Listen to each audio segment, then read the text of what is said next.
श्रीमद् भागवत महापुराण नवम स्कंध त्रयोविंशो अध्याय। यदुवंश एवं अनुद्रोहयो तथा त्रुवसु के वंश का वर्णन। इससे पूर्व के अध्याय में हमने पांचाल, कौरव और मगध देशीय राजाओं के वंश का वर्णन सुना। अब आगे। नारायणं नमस्कृत्य नरं चैव नरोत्तमं देवीं सरस्वतीं व्यासं ततो जय मुदीरे।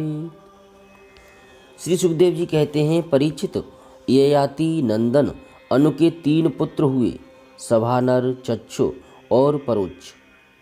सभानर का कालनर, कालनर का सृंजय, सृंजय का जन्मेजय, जन्मेजय का महाशील, महाशील का पुत्र हुआ महामना। महामना के 2 पुत्र हुए, उसीनर एवं तितिक्षु। उसीनर के 4 पुत्र थे, शिवी, वन, समी और दक्ष। शिव के 4 पुत्र हुए, वृषादर्भ, सुवीर, मद्र और कैकेय।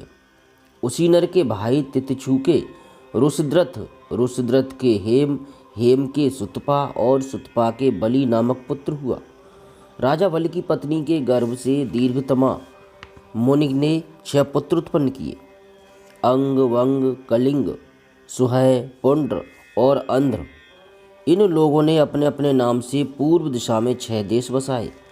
अंग का पुत्र हुआ खनपान, खनपान का दिव्यरथ, दिव्यरथ का धर्मरथ और धर्मरथ का चित्ररथ। यह चित्ररथ ही रोमपाद के नाम से प्रसिद्ध था। इसके मित्र थे अयोध्याधिपति महाराज दशरथ। रोमपाद को कोई संतान न थी, इसलिए दशरथ ने उन्हें अपनी शांता नाम की कन्या गोद दे दी। शांता का विवाह ऋष्यशृंग मुनि से हुआ।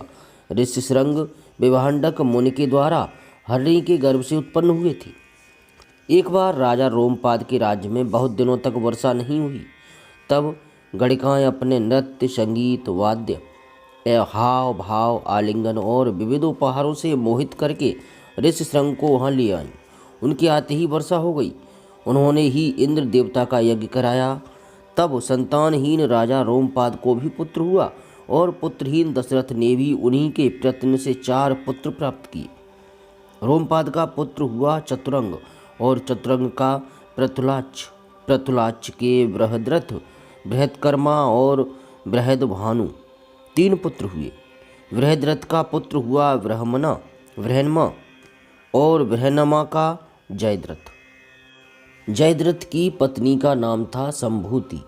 उसके गर्भ से विजय का जन्म हुआ।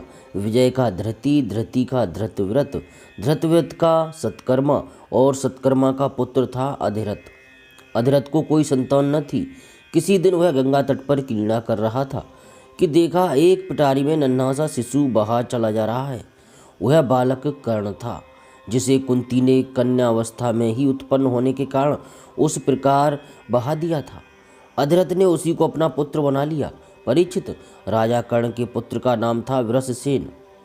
ययाति के पुत्र द्रहयो से बभ्रु का जन्म हुआ। बभ्रु का सेतु, सेतु का आरब्ध, आरब्ध का गांधार, गांधार का धर्म, धर्म का धृत, धृत का दुर्मना और दुर्मना का पुत्र प्रचेता हुआ। प्रचेता के 100 पुत्र हुए। ये उत्तर दिशा में मिलेच्छों के राजा हुए। ययाति के पुत्र त्रुवसु का वहिन, वहिन का भर्ग, भर्ग का भानुमान, भानुमान का त्रिभानु, त्रिभानु का उदार बुद्धि, करंधम और करंधम का पुत्र हुआ मरुत। मरुत संतानहीन था, इसलिए उसने पूर्ववंशी दुष्यंत को अपना पुत्र बनाकर रखा था। परंतु दुष्यंत राज्य की कामना से अपने ही वंश में लौट गए। परीक्षित, अब मैं राजा ययाति के बड़े पुत्र यदु के वंश का वर्णन करता हूँ। परीक्षित, महाराज यदु का वंश परम पवित्र और मनुष्यों के समस्त पापों को नष्ट करने वाला है। जो मनुष्य इसका श्रवण करेगा वह समस्त पापों से मुक्त हो जाएगा। इस वंश में स्वयं भगवान परब्रह्म श्री कृष्ण ने मनुष्य के से रूप में अवतार लिया था। यदु के 4 पुत्र थे, सहस्त्रजित, क्रोष्टा, नल और रिप। सहस्त्रजित से सतजित का जन्म हुआ। सतजित के 3 पुत्र थे, महाहय, वेणुहय और है।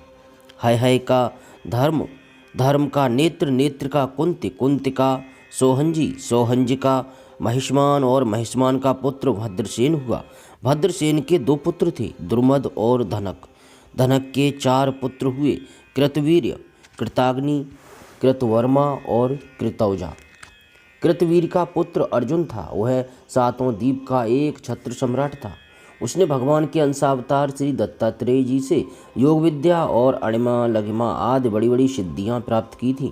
इसमें संदेह नहीं कि संसार का कोई भी सम्राट यज्ञ, दान, तपस्या, योग, शास्त्र ज्ञान, पराक्रम और विजय आदि गुणों में कार्तवीर्य अर्जुन की बराबरी नहीं कर सकेगा।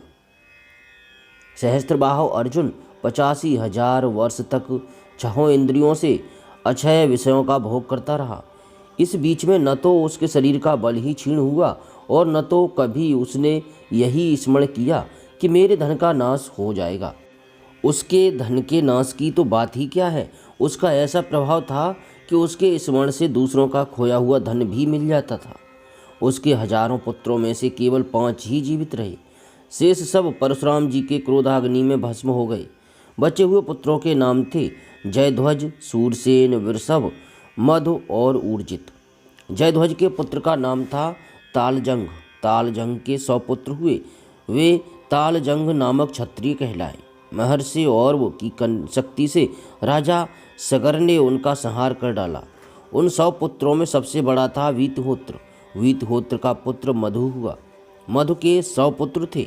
उनमें सबसे बड़ा था वृष्ण। परीक्षित, इन्हीं मधु, वृष्ण और यदु के कारण यह वंश माधव, वाष्णेय और यादव के नाम से प्रसिद्ध हुआ। यदुनंदन क्रोष्ट के पुत्र का नाम था वृजिनवान। वृजिनवान का पुत्र स्वाही, स्वाही का रुसेक, रुसेक का चित्ररथ और चित्ररथ के पुत्र का नाम था शशबिंदु। वह परम योगी, महान, भोग ऐश्वर्य संपन्न और अत्यंत पराक्रमी था। वह 14 रत्नों का स्वामी, चक्रवर्ती और युद्ध में अजेय था। परम यशस्वी शशबिंदु के 10,000 पत्नियां थीं।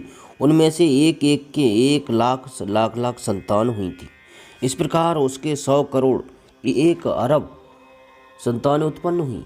उनमें पृथुश्रवा आदि 6 पुत्र प्रधान थे। पृथुश्रवा के पुत्र का नाम था धर्म। धर्म का पुत्र उष्णा हुआ। उसने 100 अश्वमेध यज्ञ किए थे। उष्णा का पुत्र हुआ रुचक। रुचक के 5 पुत्र हुए। उनके नाम सुनो: पुरजित, रुक्म, रुक्मेश, पृथु और ज्यामग। ज्यामग की पत्नी का नाम था सैब्या। ज्यामग के बहुत दिनों तक कोई संतान न हुई, परंतु उसने अपनी पत्नी के भय से दूसरा विवाह नहीं किया। एक बार वह अपने शत्रु के घर से भोज्या नाम की कन्या हर लाया। जब सैब्या ने अपने पति के रथ पर कन्या को देखा, तब वह चिढ़कर अपने पति से बोली, कपटी, मेरे बैठने की जगह पर आज किसे बैठाकर लिए आ रहे हो? ज्यामग ने कहा, यह जो तुम्हारी पुत्रवधू है।